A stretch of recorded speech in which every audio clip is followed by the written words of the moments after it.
Assalamualaikum warahmatullahi wabarakatuh. Perkenalkan, nama saya Sita Raimtiaza dan Saya Sinta Kartika Ningrum. kami akan mempresentasikan hasil kerja kelompok kami yang berjudul dengan Toharoh, yaitu bersuci. Toharoh secara bahasa berarti bersih, suci, dan terbebas dari kotoran atau najis. Secara istilah syar'i, toharoh adalah usaha untuk menghilangkan hadas dan membersihkan najis sesuai dengan ketentuan syariat Islam agar seseorang berada dalam keadaan suci dan dapat melaksanakan ibadah. Toharoh merupakan syarat sah ibadah seperti sholat dan membaca Al-Quran serta memiliki dua dimensi, yaitu dimensi ibadah sebagai bentuk ketaatan kepada Allah dan dimensi kebersihan yang membentuk kebiasaan hidup bersih, sehat, dan berakhlak mulia dalam kehidupan sehari-hari. Yang kedua, ada macam-macam toharoh. Yang pertama, toharoh dari hadas, menghilangkan keadaan tidak suci yang menghalangi sahnya ibadah, terdiri dari hadas besar dan hadas kecil. Hadas kecil disucikan dengan wudhu, dilakukan sebelum sholat dan ibadah lain mensyaratkan kesucian. Hadas besar disucikan dengan mandi wajib disebabkan oleh junub, haid, nifas, dan wiladah. Yang kedua, ada toharoh dari najis, membersihkan najis pada badan, pakaian, dan tempat ibadah najis menurut mazhab Syafi'i, mukhafafah, mughaladah, mutawasitoh. Yang ketiga, ada toharoh menggunakan air. Air harus suci mensucikan, digunakan untuk wudhu, mandi wajib, dan menghilangkan najis. Yang keempat, ada toharoh dengan tayamum. Mengganti wudhu atau mandi wajib dilakukan saat tidak ada air atau uzur. Yang kelima, tujuan utama toharoh mensucikan diri dari mensahkannya sholat, ibadah. Selanjutnya, klasifikasi air menurut mazhab Syafi'i An-Nahdiliyah.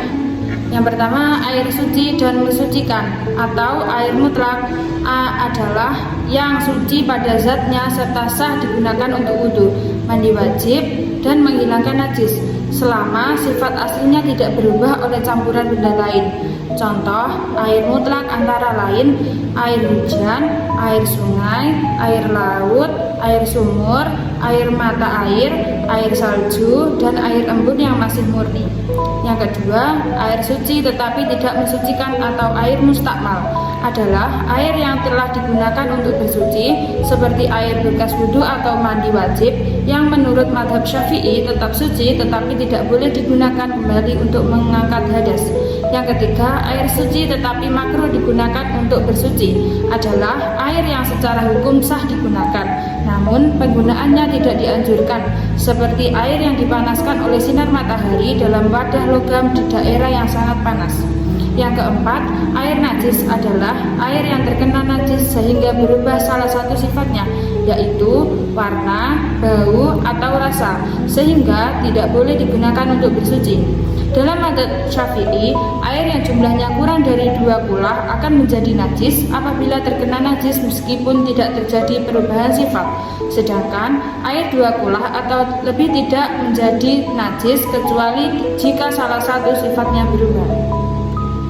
Selanjutnya yaitu tujuan dilaksanakannya toharoh, mensucikan diri dari hadas dan najis agar berada dalam keadaan suci menjadi syarat sah ibadah seperti sholat dan membaca Al-Quran, menumbuhkan ketaatan, keimanan, dan ketakwaan kepada Allah Subhanahu wa Ta'ala, membentuk akhlak dan kepribadian muslim yang bersih, disiplin, dan tertib.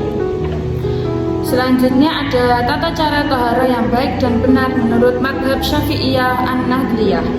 1. Wudhu. Wudhu atau menghilangkan hadas kecil. Yang pertama ada niat saat membasuh wajah. Yang kedua membasuh wajah. Yang ketiga membasuh kedua tangan hingga siku. Yang keempat mengusap sebagian kepala. Yang kelima membasuh kedua kaki hingga mata kaki. Yang keenam dilakukan secara tertib. Yang ketujuh disunahkan membaca bismillah dan telah wudhu. Yang kedua ada tata cara mandi wajib atau menghilangkan hadas besar. Yang pertama, niat menghilangkan hadas besar. Yang kedua, mengalirkan air ke seluruh tubuh tanpa ada yang terlewat. Yang ketiga, disunahkan membersihkan najis dan berwudu terlebih dahulu. Selanjutnya, membersihkan najis, menghilangkan najis hingga tidak tersisa warna, bau, dan rasa. Cara mencucikannya disesuaikan dengan jenis najis. Najis mukhaladzah disucikan dengan 7 kali basuhan, salah satunya dengan tanah. Yang keempat ada tayamum. Pengganti wudhu atau mandi wajib dilakukan saat tidak ada air atau ada uzur. Dengan niat tayamum, mengusap wajah dan kedua tangan hingga pegelangan dilakukan secara tertib. Selanjutnya ada implementasi dalam sehari-hari. Taharah tidak hanya berkaitan dengan ibadah, tetapi juga diterapkan dalam kehidupan sehari-hari sebagai bentuk kepatuhan terhadap ajaran Islam. Implementasi taharah diwujudkan dengan menjaga kebersihan diri, pakaian, dan lingkungan, serta membiasakan hidup bersih dan sehat. Selain mensucikan ibadah seperti sholat dan membaca Al-Quran, taharah juga membentuk sikap disiplin, kepedulian, dan akhlak mulia karena kebersihan merupakan bagian dari iman. Kesimpulan dari kami yaitu Toharoh merupakan ajaran penting dalam Islam yang bertujuan menjaga kesucian dari hadas dan najis sebagai syarat sah ibadah.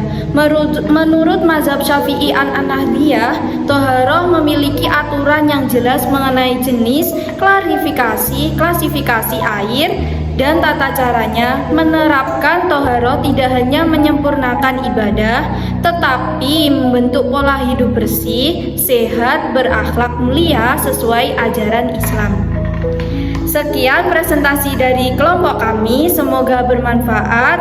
Wassalamualaikum warahmatullahi wabarakatuh.